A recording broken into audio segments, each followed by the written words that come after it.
اس لیے کہ اگر تم نے زینب کو روک لیا تو زینب جائے گی تو نہیں، مگر میری یہ بات یاد رکھنا، ادھر حسین کا بدن مدینہ چھوڑے گا، ادھر زینب کا جنازہ تمہارے گھر کا آنگن چھوڑ دے گا۔ شادی ہو گئی امام زینب کی، 3 دن کے بعد جناب عیسیٰ ملاقات کے لیے پہنچی۔ جناب عیسیٰ کو جیسی جناب زینب نے دیکھا چیز مار کے رو گئی۔ جناب عیسیٰ نے شہزادی اتنا رونے کی کیا ضرورت ہے، اتنا کیوں رو رہی؟ جواب سنیں گے کیا جواب دیا شہزادی نے؟ اماں عیسیٰ کیسے نہ ہو، 3 دن ہو گئے میں نے اپنے بھیا حسین کا چہرہ نہیں دیکھا۔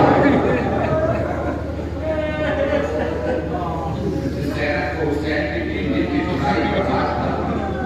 حسین جب خیمہ میں آگے بٹھائے تو انہیں اچھا میری ماں جائی خدا حافظ۔ زینب کا دل نہیں پڑ گیا ہوگا، زینب نے جلدی سے حسین کو کہتا دیا۔ کوئی بہن حسین کے گلے کا بوسہ لے کے رو رہی ہے، کوئی بہن حسین کے ہاتھوں کو چھو کے رو رہی ہے۔ اس منظر میں کہیں سکینہ نظر نہیں آ رہی۔ بہن بھائی کی محبت دیکھی کیا آپ نے؟ اب اہل بیت کے گھرانے میں باپ بیٹی کی محبت کا احترام دیکھیے، باپ بیٹی کی محبت کا احترام دیکھیے۔ سکینہ دیکھ رہی ہے کہ تصویر میں بہن بھائی کی محبت ہے۔ 4 سال کی بچی کو کون دیکھے گا؟ سکینہ نے سوچا کہ بابا جب بھی جائیں گے خیمے کے دروازے سے وہ کبھی تو جائیں گے۔ سکینہ انتظار میں خیمے کے دروازے کا پردہ پکڑ کے کھڑی۔ حسین خیمے سے نکلے، سکینہ پیچھے پیچھے۔ حسین گھوڑے پہ سوار ہوئے، سکینہ ہاتھوں کو جوڑ کے کھڑی ہو گئی۔ بابا جا رہے ہیں؟ ہاں بیٹا جا رہا ہوں۔ جب بابا جا رہے ہیں تو میرا ایک کام کرتے جائیے۔ کب بولو بیٹا کیا کرنا ہے؟ کب میرے سر پہ ایسے ہاتھ کر دیجیے جیسے یتیموں کے سر پہ ہاتھ رکھتے ہیں۔ اس لیے کہ سکینہ کو پتا ہے جب کسی کا باپ مر جاتا ہے تو بچے یتیم ہو جاتے ہیں۔ جب بچے یتیم ہوتے ہیں تو ان کے سر پہ دست شفقت رکھا جاتا ہے۔ یہی وجہ ہے حمید ابن مسلم کہتا ہے میرے چھوٹی سی بچی کو دیکھا جس کے دامن میں آگ لگی ہوئی تھی، میں نے بچی کو روک کے پوچھا بیٹا تم کس کی بیٹی ہو؟ اس بچی نے پلٹ کے ادب سوال کیا، اے شیخ اگر میں تجھے بتا دوں کہ میں کس کی بیٹی ہوں تو تمہیں رخسار میں تماچے تو نہیں مارے گا؟ تمہیں کیوں تماچے مارنے لگا؟ اللہ جانے میرے بابا فرمایا کرتے تھے جب کسی کا باپ مر جاتا ہے تو بچے یتیم ہو جاتے ہیں، جب بچے یتیم ہوتے ہیں تو سر میں دست شفقت رکھا جاتا ہے۔ اللہ جانے میں کیسی یتیم ہوئی ہوں، جب سے میرا بابا مرا ہے جو بھی مجھے ملا ہے میرے استاد کو تماچے مار مار کے ملا۔